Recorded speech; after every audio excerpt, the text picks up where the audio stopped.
Welkom by Ons Goue Jare met die uwe Andre Walters. Ons Goue Jare is 'n gereelde weeklikse halfuur hier op die gunsteling radiostasie vir ouer mense en hulle kinders en kleinkinders, sodat hulle ook kan verstaan wat die uitdagings is van ouer word.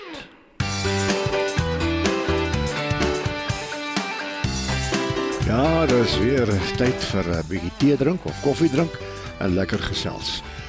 In vandag se episode kuier ons nog steeds by SAWA, die Suid-Afrikaanse Vereniging vir Afgetredenes, en Piet Matthee, by die voorsitter is van SAWA en ook prokureur, Piet Matthee, prokureurs, gaan gesels oor die sogenaamde living wills en die belangrikheid om 'n testament te hê. As jy nie 'n testament het nie en jy val weg, wat gebeur dan met jou besittings, met jou familie en so meer? Dis regtig 'n belangrike onderwerp wat ons moet aanspreek. En dan in die nostalgie gleef, het ek gedink dit sal lekker wees om weer te luister na Bonnie Tyler en It's a Heartache. Dit is die lied wat ek gekies het. Ek dink ons sal dit geniet. Bring weer herinneringe terug aan die ou dae, né? Ons onderhoud van die week het ons 'n nuwe gas, 'n besondere mens, 'n man by die naam van Dr. Anthony Turton. Hy het in die geheime diens van Suid-Afrika gedien. Hy het boeke geskrywe, onder andere Shaking Hands with Billy, en deesdae is hy, wel ek sou sê, amper die voorste waterkenner in ons land. En ons weet hoe belangrik water is. En sulke mense soos hy kan ons lei deur die lokvalle van swak water gebruik en beplanning. So Anthony Turton sal ons dan ontmoet vandag in Ons Goue Jare. En natuurlik op die einde sal Frans van Stemmet weer terug wees met sy boererate. Ons val weg.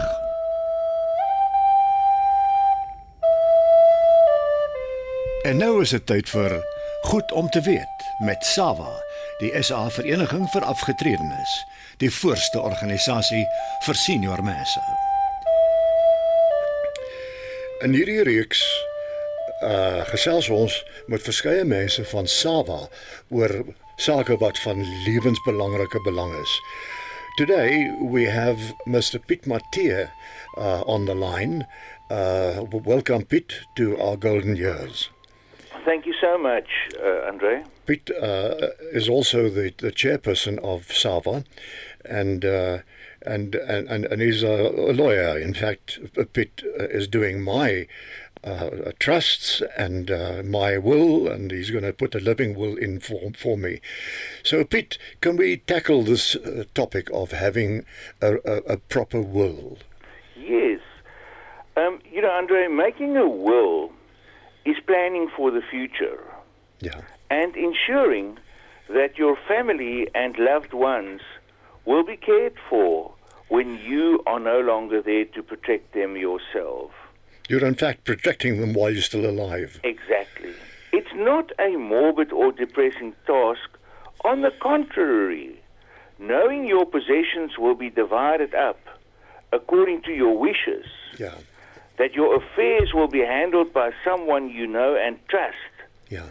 And if you have children, your small children, your children will have a loving guardian. If anything were to happen to you and your spouse, brings great peace of mind. Yes. Yes. And that, for me, is one of the most important things or reasons why one should make a will, and that is to have that peace of mind. If you don't have a will and you die, what happens? Yeah, well, if you don't have a will and you die, then your estate is, of course, distributed and divided in strict accordance with the inflexible laws of intestacy, which may not be in the best interests of your family. You will have no say in how your precious possessions are distributed or who should benefit. Or your spouse will have no say. You will have no say, yes. It will then just be divided, as I say, in accordance with the inflexible laws of intestacy. Yeah. And your family will be subjected to additional worry at an already stressful and sad time, Yes. as they try to decide what you would have wanted.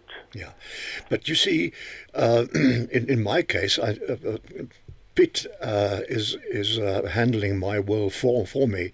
In my case, I have a will, but it's about 22 years old or 25 years old and totally out of date. Yes. You see, Andre, that's why it's very important to keep your will updated and to make sure that it is at all times still relevant. And that is why we, as SARP and, of course, as Matea attorneys, provide this service to our members. SARP stands for South African Association of Retired Persons.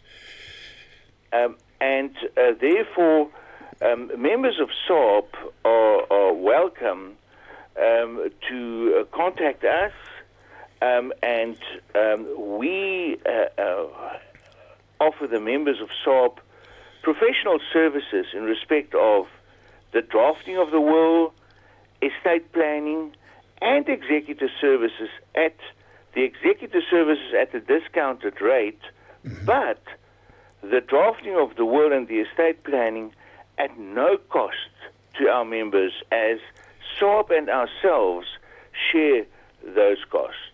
Now, what is interesting is just to say to our listeners, I will be giving SARP's contact details at the end of this chat with Pitt. So if you'll get a piece of paper and a pen handy to write that information down, it might be good if you do it. So, you know, radio is so fleeting. You give a telephone number and boof, it's gone, you know.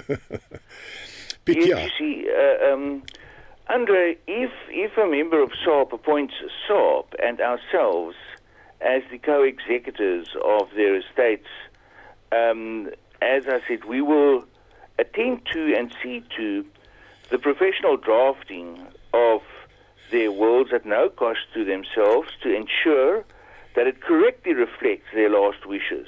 Yes. Secondly, we will see to the proper planning of their estate to ensure that your needs during your lifetime are met, that you can, with peace of mind, enjoy your assets, that taxes are minimized, that there is enough liquidity in your estate, and that your last wishes as per your will can be fulfilled and your estate speedily administered without any unnecessary complications in the best interests of your heirs. And there's a last one that occurs to me, and that is that you really do have a responsibility to make sure for your loved ones that you do have an up-to-date will.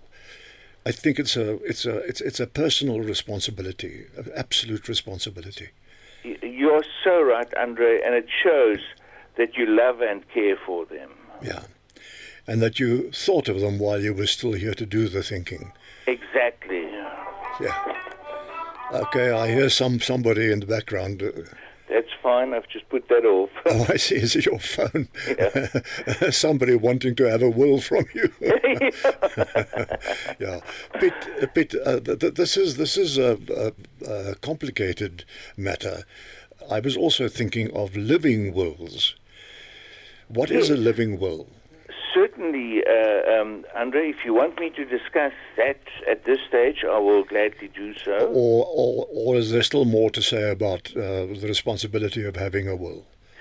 Yeah, you see, I think it's very important to know that even though SARP and ourselves are based in Cape Town, the fact that a member or many of our members reside outside of Cape Town in other parts of the country does not matter at all, and it does not present any problem at all, because we render our services to our members residing anywhere in the country. Yes. And if an urgent matter in respect of any of our clients anywhere in South Africa needs to be attended to urgently, and we cannot do so timelessly ourselves, we simply appoint another attorney close by to do so on our behalf as our correspondent and under our instructions. Yeah, and they report to you. Absolutely. Yes, yes. I just, think that this is really a very good and service that we give, and that members should feel free to contact SARP to make use of these services. As I have in fact done, and you are doing this for me, and it's giving me a great deal of peace of mind, Pete, I can tell you. Yes, Andrew, I'm so glad to hear that. And this is of course also very important, as you know, in instances where you have dependents or heirs that are not and will not in future be able to look after themselves. Yes. So that we can also make sure that proper provision is made for them, for instance, by doing a special trust for such heirs. Oh, well, where a spouse develops Alzheimer's or something like that, Exactly. Yeah. Pete, we're running out of time a little bit, but Sure. I was wondering if in the next episode we can talk about living wills. I will gladly do so.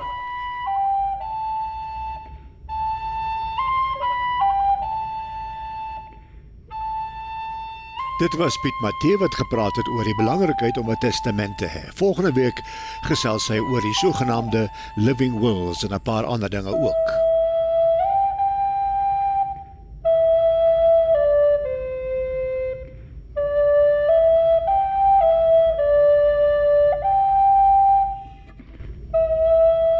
It's Good to Know is brought to you every week on Our Golden Years with the compliments of SARP, the South African Association of Retired Persons.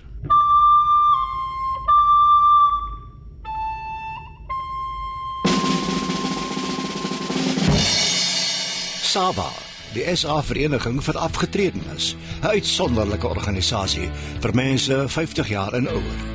Lidmaatskap is absoluut gratis en alle inkomste kom deur klein kommissies van die talle diensverskaffers wat ons lede help. SAVA het 'n verstommende reeks van verskeie dienste, soos familietrusts en testamente, alles teen groot afslag vir ons lede. Maar daar is soveel meer. Korttermynversekering deur 'n hele reeks van die voorste maatskappye. 'n Vakansieklub met 'n wye reeks van topvakansieplekke met tariewe teen 'n byna ongelooflike groot afslag. Begrafnisdienste, ook teen 'n groot afslag.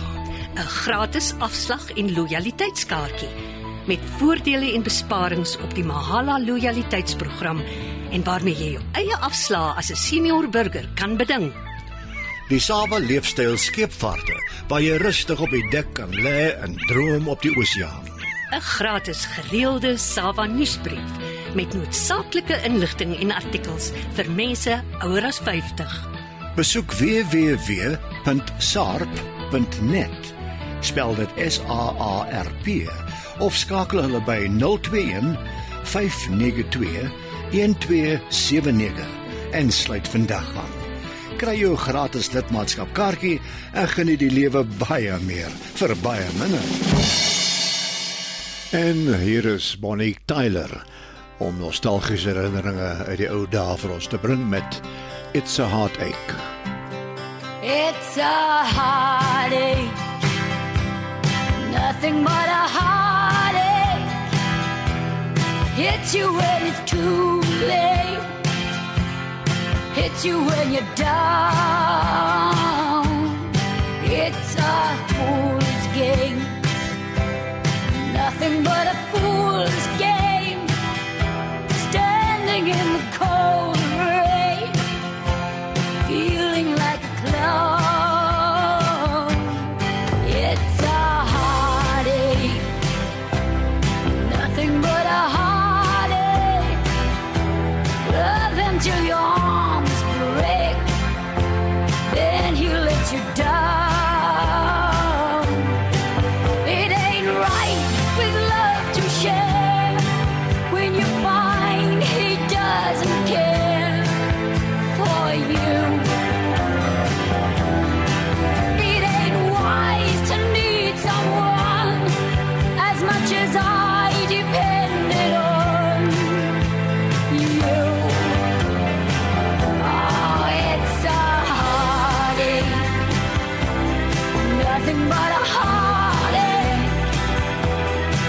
hits you when it's too late, hits you when you're down.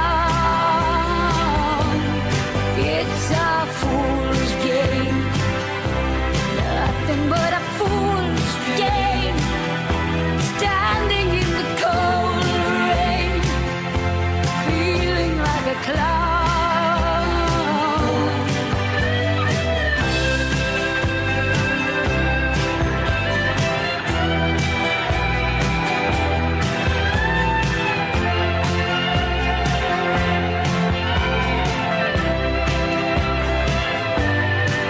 It ain't right with love to share when you find he doesn't care for you. It ain't wise to need someone as much as I depended on you. Oh, it's a heartache, nothing but a heartache. You love him till your arms break, then he lets you down. It's a fool's game,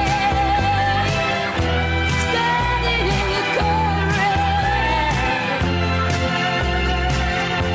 feeling like a clown. It's a heartache,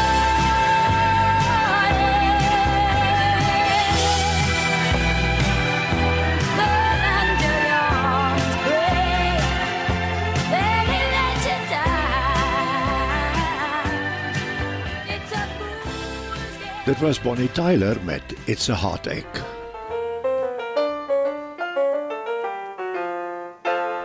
En nou is dit tyd vir ons onderhoud van die week. It gives me enormous pleasure to talk to an old friend and colleague, somebody I admire hugely. Anthony Turton, welcome to Our Golden Years. Thanks for having me. Oh, Anthony, you know, you and I met through 50/50 years ago, and then I read your book, Shaking Hands with Billy, and I've realized that you're my one friend who has lived the most adventurous life, and that you are still living this adventurous life. First of all, you were a military Secret Service warrior, and then you became a water warrior, and you are still fighting the good fight, Anthony. Yes, indeed. I never saw myself as being a warrior or a fighter. I just saw myself as being an ordinary person living in extraordinary times and doing what needed to be done. Yes. Could we go back just very, very briefly? I'd strongly like to recommend your book, Shaking Hands with Billy, to our listeners. Is it available in bookshops and so on? It's not available in bookshops, but it is available through an entity called War Books. So it's available online. In fact, on Facebook, you can order it through War Books. Okay. And I can send you the link if you want it. I Awesome. don't have it now. I'll have to send it to you later on. But what's nice about that is that all the proceeds of that go to military veterans. Really, huh? I didn't realize that. Yeah. Well, very, very briefly, could you summarize for our listeners what the gist is of Shaking Hands with Billy? Well, Shaking Hands with Billy came out as a result of the fact that I served in the military, and particularly in the National Intelligence Service in Chief Directorate Covert Operations. And all the work I was doing was of highly secretive nature, but also of great strategic importance. And because of the secrecy of the work, I could not tell my family about what I was doing. And when my daughter turned 18, at that point in time, there was the TRC hearing for Dirk Coetzee, Captain Yes. Dirk Coetzee. Yeah. And my daughter was shocked to hear suddenly, as it leaked out somewhere, that I was in special operations. And she immediately equated me with Dirk Coetzee. And she was visibly shocked by this whole thing. And in fact, it became quite a crisis in my family. So I then decided that I would hold myself accountable because I embraced the TRC process fully as a part of the healing of our divided country. And I undertook to hold myself fully accountable for all my actions throughout my life. And I just sat down and I started downloading my head hold myself accountable to my family first of all, before anybody else. Yeah. And that became a private memoir, if you like. Yeah. And that private memoir, because a lot of the work I was doing was classified, I didn't release it to anybody. I only printed 8 copies, and I gave copy 1 of 8 copies to my daughter on her 21st birthday as a leather-bound, individually printed book. And then after that, some colleagues of mine from the intelligence service saw the book, and they said, well, I've actually captured a piece of our history there that is generally not known about. So they wanted copies. So I then produced 100 copies for the members of the unit. Yeah. And then after that, various things happened. It became more and more public knowledge about the role that National Intelligence Service played in the transition to democracy. So I made a decision to eventually just publish the book, Shaking Hands with Billy. So effectively what it does, it holds me accountable for my actions to my family and ultimately to society, but giving some insight into what shaped members of my generation, members of my age cohort, just to try and document the journey that we had through this very tumultuous life, from Sharpeville, the Sharpeville uprising, all the way to the armed uprising, to the armed struggle, to the Cadessa, to the peace talks, to the demobilization of the defense force out of Angola, etc. All of the behind-the-scenes things are captured in the book, in an honest and dignified way to try and, as I say, hold myself accountable. Well, I must tell you, Anthony, that Shaking Hands with Billy left me shaken. I had not understood what was actually going on. Well, if I look back at my life as a sort of person that's approaching retirement now, and one looks back, I think, with some wisdom, hopefully, and you ask the question, has my life been worth living? Have I made an impact? And I like to think that I have made some little contribution along the way. And I think for me, the most important part is the contribution that I played in bringing about a stable, negotiated transition to democracy in 1994. And there were various elements of that I was directly involved in. And I think the most notable part of that was when the IFP was getting arms from Mozambique, that led to the Shell House massacre and the Boipatong massacre and the KwaMakuta massacre and various massacres that happened in South Africa. This was the unintended consequence of a special forces operation called Operation Marion that was launched some years earlier. Yeah. And at that point in time, a decision was made to try and stop the flow of weapons from Mozambique into the armed faction, the armed wing of the IFP at the time. And I'd been dabbling along with some members of Reconnaissance Commando. There were 2 or 3 individuals in Recce that had been pioneering the concept of small teams operations. And a small team operation is when a 2, 3, maybe 4-man team does a deep penetration behind enemy lines and sustains themselves for long periods of time, but has got a very high impact if they succeed. So I translated the idea of small teams operations over into special operations within the Chief Directorate COVID Operations of National Intelligence Service. And I think the climax of my career, if you like, was probably that special operation when a 2-man team was put into Mozambique to stop the flow of weapons. And I was half of that team. And that just gave me a real hands-on sight of, the armed struggle up close and dirty. And ultimately, through various things that we had to solve, problems we had to solve on the way, we came out 18 months later, and we managed to stop the flow of weapons to the IFP, and with that, it laid the foundation for the ending of hostilities in the Mozambican Civil War, which then stabilized a very important border in South Africa, which then stopped the flow of weapons into South Africa and created some semblance of stability for Cadessa to take place. So, I'm very proud of that work, and if my life's got any meaning, well, when they put me in the ground, I guess that's what I'd like to say. I made a difference in that one situation.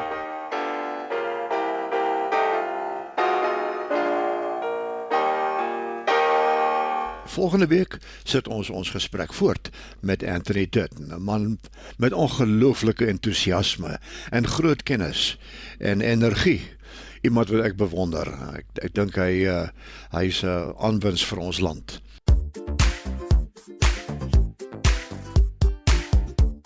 Boerderate met François Stemmet. François, jy het nou begin gesels oor parasiete wat in jou lyf kom.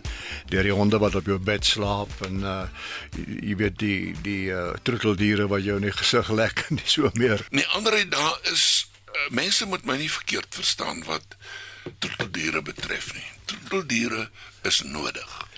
Jy het nodig om jou kind op te voed oor hoe hanteer jy troeteldiere, want so gaan hy later aan sy vriende hanteer. Ja. As jy 'n hond kan rondskop, dan gaan hy sy vriende rondskop. Ja. Hy gaan 'n boelie word. Ja. Maar as jy hom leer hoe om met 'n troeteldier te werk, staan hy 'n goeie kans om ordentlik met mense te kan werk. Ja. Maar daar is maniere en daar's maniere. Ja. Nommer 1. Speel met jou hond. Maar as die hond aan jou hande of aan jou gesig lek, gaan was jou hande. Spoel jou gesig af. Ja. Nou ken jy kinders. Hulle dink nooit eers aan om hulle hande te gaan was voor ete nie. Nou speel hulle buite, maar roep, ons gaan nou eet. Ja. Die 2 seuns kom in, hulle sê, wat eet ons vanaand, ma? En hulle gaan sit. Ja. Ma is besig, sy kan nie alles altyd vir die kinders sê nie. Ja. Nou was hulle nie hulle hande nie, nou eet hulle. Dit is waar dinge vandaan kom. Nou, maar kom ons praat oor die simptome. Ja. Ek het laas daaraan geroer. Daar is ongelooflik baie parasietinfeksies. Nou, dit kan kom as gevolg van ander kwale. Maar die beste is, praat met jou dokter. En as dit nodig is, gee hom selfs 'n stoelgangmonster wat laboratorium toegestuur word vir ontleding. Ja. Dan kan jy en die man, dis nou as hy iemand is wat nie oogklappe aan het nie, tunnel vision, dan kan julle sit en gesels en hy sê vir jou, jong, ek vind dat jy die bloed toetse sê jy dit en dat en dat en dat. Ja. Kom, ons kyk wat kan jy doen om dit weg te kry, voordat ons met mediese goed begin. Maar hier's nou 'n paar simptome. Jy's permanent opgeblaas. Dit brand as jy ontlas. Jy het ontwatering. Jy's hartlywig. Jy het diarree. Jy het koskrywings. Jy het wat die Engelse noem leaky gut. Jou bloedsuikervlakke fluktueer geweldig. Daar's bloederigheid in jou stoelgang. Jy het haarverlies en jy het swelling van jou ledemate.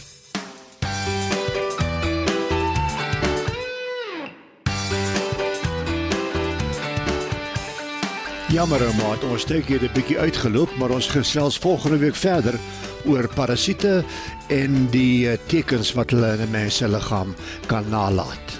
Jy het ook beloof om te praat oor hoe 'n mens jou kolon skoonmaak om van parasiete ontslae te raak.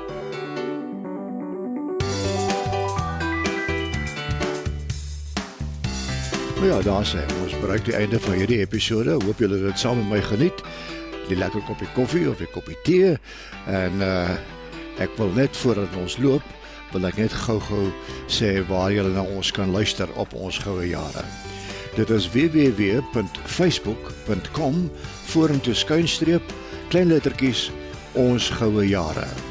As julle dit het, dan kan julle luister na vorige episodes. Maar tot volgende week is dit 'n kwessie van hou uit, hou kop en hou koers.